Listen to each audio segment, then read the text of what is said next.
I'm working on just the shooting. Now, the shooting, I thought it would be an easier part, but it turned out to be kind of horrible.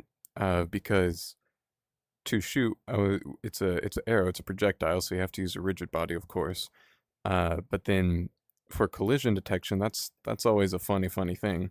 Now, if it was a bullet, you just want it to hit something and have the impact. I mean, that's fine, but there's no colliders because we want it to stay where it is. So you have to rely on. First, I tried. Okay, well, we'll just have a trigger on the point, right?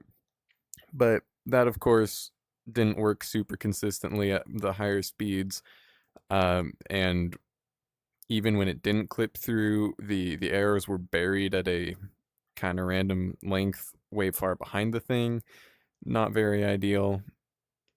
Um, so anyway, I kept implementing newer things to make everything work in a reasonable way.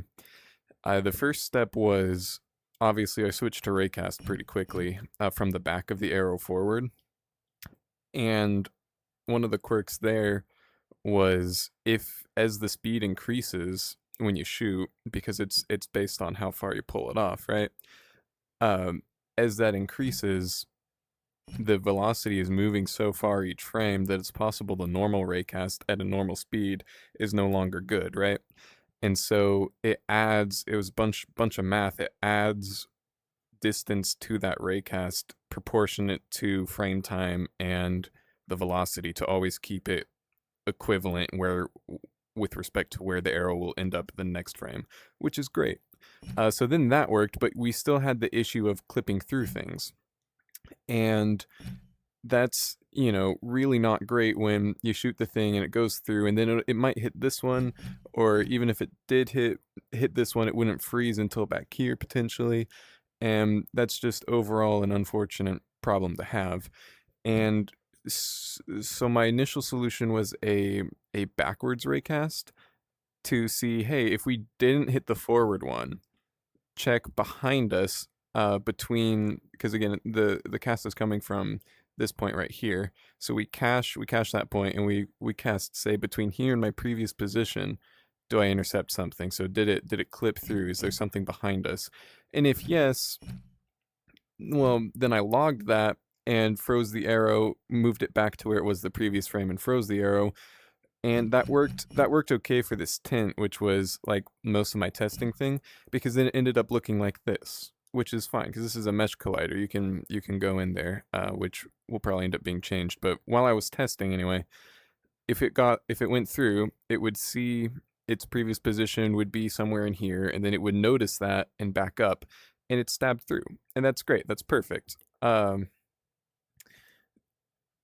The issue with that was when we got to the trees and stuff, is when it would go all the way through and then back up and it'd just be sticking out of the back here. And even if it was far through the barrier like that, then the back of the arrow is in the middle of the tree and it's just the point sticking out, which is not super realistic. A 50 caliber, which I have done with a tree trunk, it'll punch all the way through, but a dinky bow probably would not. Oh, yeah, by the way, you can throw your arrows. That was a pain and a half to make that work. In conjunction with doing this. Anyway, uh, barely missed the tree. Anyway, yeah. So that had some flaws, and so then we amended and said, hey, if we hit something backwards, let's back up a distance from where we are straight, because the arrow trajectory, like it bends to follow its path, right? And so it backs up straight from wherever it's pointing by the distance between where it is and where it was shot from initially. That way, even if you point blank all the way through, it's going to notice that. So it backs up all of that direction, and then not necessarily towards the bow, but that amount of distance, so it covers all possible scenarios trying to break the thing. And then it casts forward from that point until it hits the thing. And so since it's in a straight line, it preserves the integrity of the initial trajectory. And it goes back and says, hey, then embed yourself halfway through whatever that point is. So it doesn't clip through things. But this took many hours. And you might be able to see on the console log here. I'll shoot it until it tells you it did a backwards correction. And that's when it paused. Yeah, like that one right there.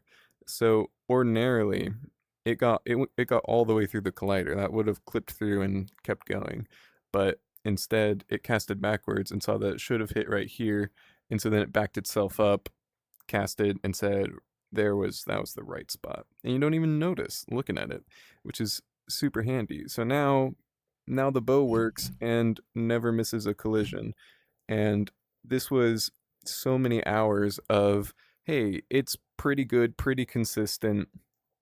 Every now and then it might miss something.